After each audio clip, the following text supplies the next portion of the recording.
A race to rescue Tim Peake and his two colleagues. A fleet of helicopters rushes across the empty grasslands of Kazakhstan.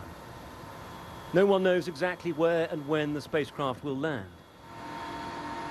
I'm the only British journalist on board. Timing is everything.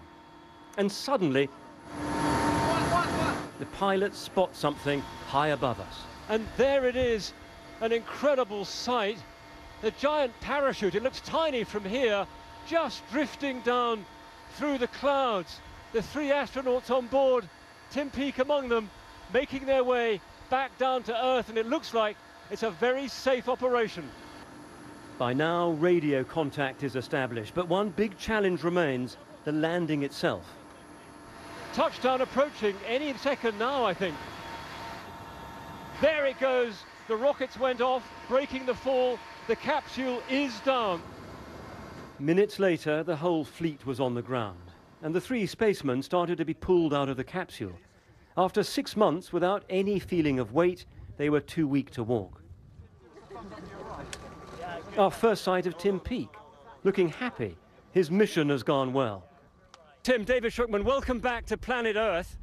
Great to see you looking so well. Just tell me how you're feeling right now.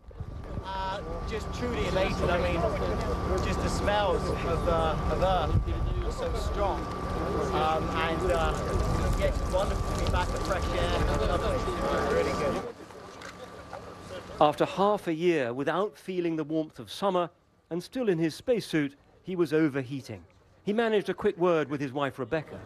Hey, Rebecca, how are you doing? It feels good to be back on Earth. Then he was carried off for a medical check. He wants his time in space to be useful to research. Tim, it's a remarkable sight seeing you looking so well. Yeah, it's just great to be back. You're grinning from ear to ear. It's just been a fantastic journey. Wonderful to be here. Ноги выше, ноги выше. And you know how many people have followed you on Twitter now? I know, it's been incredible, it really has. I'm just so grateful for all the support, and yeah, thankful for everybody who's helped with this mission. With the astronauts being checked, the capsule was rolled upright so that technicians could get to work. An hour after landing and the capsule is still hot, and being this close I can smell how burnt it is. It became charred as it descended through the atmosphere. The spacecraft has returned laden with research samples. The mission is over, but a lot of science gets underway now. For the Russians, this operation is routine. But for Britain, it marks the first government-funded spaceflight. And Tim Peake hopes that more will follow.